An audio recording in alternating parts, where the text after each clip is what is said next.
بسم الله الرحمن الرحیم. د میدان وردګو ملي راډیو ډیرو قدرمنو اوریدونکو د دې مهال لنډ او مهمو خبرونو ته مو زه فهم الله افغان هرکلی کوم.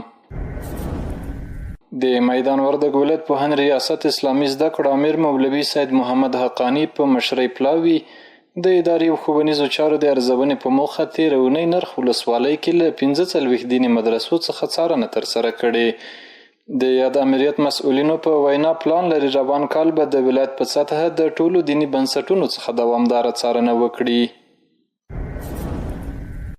او د میدان وردګو ولایت امنیه قمندانۍ اړوند د ترافیکو مدیریت د تنظیم امریت منصوبینو ته د ترافیکو عمومي ریاست له لوري د ښاري نظم ولسونو سره د نیک چلند او یو شمېر نورو موضوعاتو په موخه 10 ورځنی سیمینار پای ته ورسید.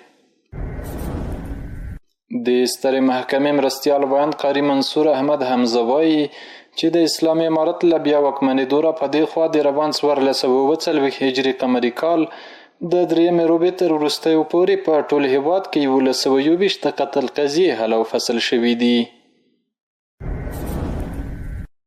تسنیم خبري اژانس راپور ورکړی چې ایران د احسان افرشته په نوم یو کس اسرائیلي رژیم ته د جاسوسۍ له امله اعدام کړ. نوموړی د صهیونیستي رژیم استخباراتي سازمان ته د جاسوسۍ په تور نیول شوی و چې د محکمې په حکم نن سهار اعدام شو. الجزیرې خبري شبکې راپور ورکړی چې اسرائیلي رژیم د لبنان په سویل کې د روغتیا پالانو پر یوې ډلې چې یو ټپي کس روغتون ته لیږدولو برید کړی. په برید کې د 2 روغتیا پالانو په ګډون یاد ټپي کس هم ژوند بایللی. دا په داسې حال کې ده چې د لبنان په سویل کې د اسرائیلي رژیم بریدونو زور اخیستی او په وروستیو ساعتونو کې د دغو بریدونو له امله لږ تر لږه 14 تنو ژوند بایللی.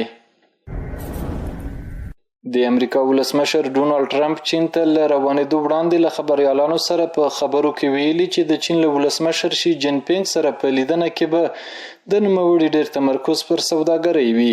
ټرمپ زیاته کړې که څه هم له شي جین پینګ سره په لیدنه کې به د ایران موضوع لومړیتوب ونه لري، خو له نوموړي سره به په دې تړاو اوږدې خبرې وکړي.